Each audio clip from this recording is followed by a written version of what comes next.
There is much for us to consider in the opening verses of John chapter 17, but there's one main request, one main thing for which Jesus is praying, and that is for Himself to be glorified so that God could be glorified in return. Everything else in the text supports or gives a reason for this request. So for instance, Jesus says, "The hour is come. Glorify your Son so that your Son may glorify you."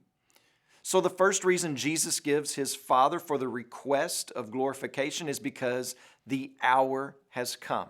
In other words, the time is right. Jesus' ministry has been building to this moment, from one incredible miracle to another greater one, from one confrontation with authority that displays Jesus' greatness to another confrontation where Jesus leaves His opponents speechless. There is this anticipation, this building towards a mighty crescendo, this hour that Jesus speaks of. Jesus stoops to wash His disciples' feet. One walks out to set in motion the greatest betrayal the world has ever known. We've listened in on one of the most intimate conversations we can imagine between Jesus and His followers.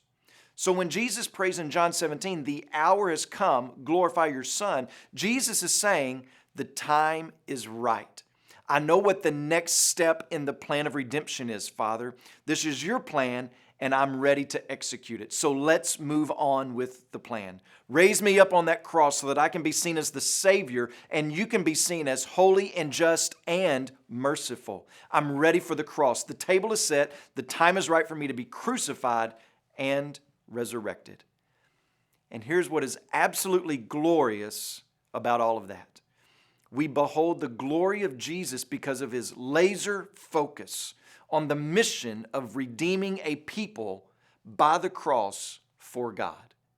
His mind and heart never sway. He could have had all sorts of other concerns flood His mind at this time. What will happen to my disciples? What about my mother? What about my younger brothers and sisters? What will the crowd say about them and do to them? Will they get caught up and harmed in the mob? But the absolute best thing for all of those secondary scenarios would be for Jesus to have laser focus on being faithful to the mission of God. And this is exactly what He told His disciples, how they would need to operate in their lives after the cross and resurrection. They would view their lives through the grid of the cross and resurrection, laser focus on the outworking of the gospel-centered mission. Jesus doesn't tell His disciples to do one thing in their life and then totally do the opposite in His. And the reason we can live with a laser focus on the mission is because this is how Jesus lived His life. He knows no other way to live. And this is one of the evidences of being filled with the Spirit, a growing desire to live in the mission of God. When you pray today, please remember Jesse Hales and his family, our missionaries in Texas. And also remember the Pogolo Lifeword broadcast that's heard in Tanzania.